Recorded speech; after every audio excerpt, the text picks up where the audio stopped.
#1 rated daily Metropolis web program where Gallia kills everything. Tonight we've got a special presentation. Once again, we are on the slopes of Frozen Mogo, and our remote correspondent Galvana Kimone is reporting to us this evening. Looks like Vice is still out there causing a little bit of ruckus for anybody out there enjoying the snow tonight, so we're going to unpack how we deal with that. First, let's talk about Vice. Vice is a Red Lantern, which means he has a power ring powered by the awesome and awe-inspiring emotion of rage.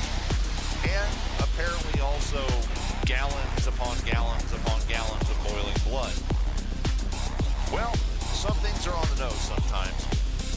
So Vice has two major attacks that he does for his actual fighting style. He has a heavy ranged attack and then a heavy melee attack. If you stay away from him, you don't have to see what they do.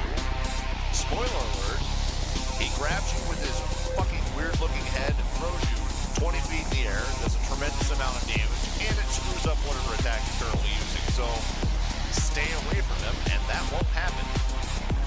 Now, his abilities are fairly limited, but he uses them constantly. It is important to know what they are so you can get the hell out of the way. One of his primary abilities is, of course, vomiting oceans of blood. He will use that for a close circular AoE area around him. When he does that, you're going to take damage over time, about 5 ticks apiece if you're standing in that area. That big telegraphed cone, that's him vomiting a tsunami of blood at you. That does 6 digits of damage apiece, and it does provide a short DOT for him whenever it connects, so get out of the way. And if you do find yourself in the middle of it, roll immediately, because it can kill you if you just stand there. Very bad for your health. His third most noticeable ability attack is going to be that hard-light cage stun with the orbital drop combo.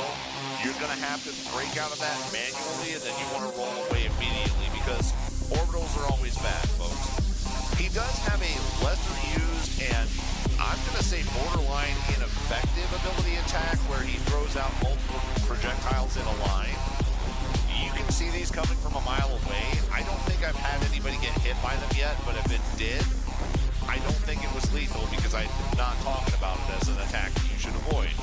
That should tell you pretty much everything you need to know about that attack. Just keep an eye on it and don't be there when it hits. Now, his last ability is probably the most troublesome, and that's the fact that Vice networks. Yes, that's right, folks. Every Red Lantern in the sector is going to show up to this party except for the ones that already have something else going on. So, from a standpoint of what this means for you, there are 2 different groups of ads he will summon throughout the course of the fight. One of those groups is a very small group of 4.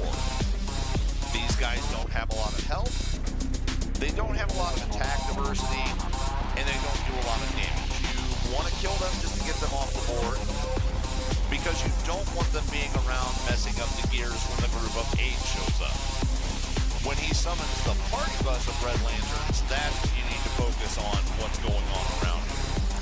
If he summons the group of 8 ads, there's a couple of things that are going to happen. First off, these guys have a tremendous amount of health apiece. It's going to take you a while to kill them. Second, they have tremendous attack diversity. They can juggle, they can knock down, they can do all sorts of things that you don't want them doing to you.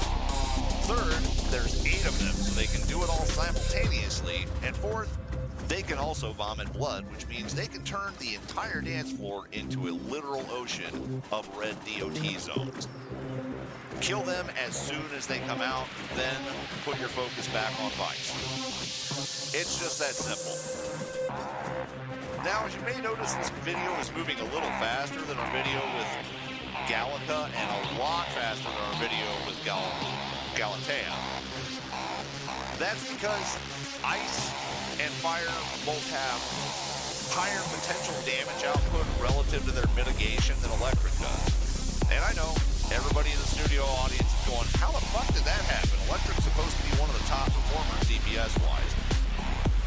It is, but damage output, mitigation, and healing intake aren't always necessarily related. Now, in a tank build, it's very easy to correlate those two things, especially in the age of the Red Tornado redistribution module. Every attack does an incoming heal. You already have a high defense. You've got a ton of shields. Basically, you just need to cycle back and forth between the attacks and the shields and let your attacks do the healing, and you're fine. Electric doesn't really have a might-based answer to that. There's only a couple of combination attack heals that it has, and while those are great, don't get me wrong, the ones that it has are exceedingly effective, especially RF Lightning, which we do build into the slowdown. We're going to touch on that here in a moment. It doesn't have a consistent means of doing high heal damage with its might side. Obviously, electric, battle healing, precision, circuit breaker. That is the answer to improving your damage output so this fight doesn't take you an hour. Because, again, 32 minutes, not a short fight. Plus, using circuit breaker with an EOG scrap build does two different things. It provides you with an immediate ability to recoup some of the lost power that you're spending, and it does provide you with an ability to improve your healing during that amount of time, which is great. The other essential artifact for this is probably going to be the Clarion. Clarion is an awesome artifact for healing in general. It is a must-have, virtual must-have for any sort of solo build. And I say this because it does two things that are just immediately and spectacularly wonderful. First off, it converts all of your weapon attacks into an incoming heal, and that heal is a traditional heal as opposed to a percentile-based health gain like the Red Tornado module, which means it is subject to your critical chance and critical magnitude modifiers. You can improve that heal. That heal is also going to be subject to your restoration. So if you spend time in your restoration, you will have additional heal there. Wonderful stuff. Plus, the Clarion will give you a shield at level 200. It's one of the best shields in the game. And finally, Clarion also does damage. Who knew? Now, between those three artifacts, you've got a decent supercharge cycle. You've got a decent built-in heals on attack. I usually run them with Transit Strat, simply from the standpoint that Transit Strat is just an awesome combo.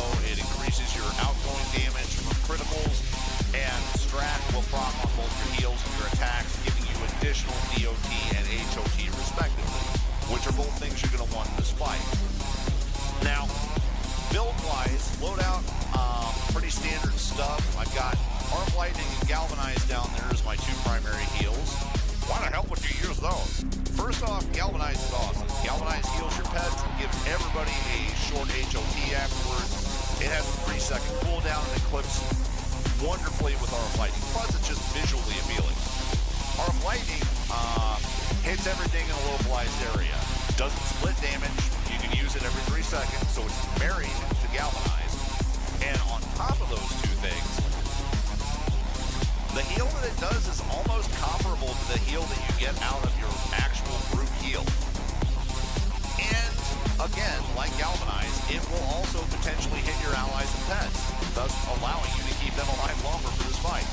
Now, I keep mentioning the allies and pets because the secret sauce here is the Scarecrow Fear Bomb. That's right, reliable detaunt. You can make him forget what he was doing and beat the shit out of your robot sidekick instead. That is money. Well, looks like we're wrapping up here, folks. As always, 8 marks, reward box, and counterfeit are all available for this. This is the new hotness, so get out there and run the train. But if you want to try it yourself, go out there and go insane. It's a great fight. Good night.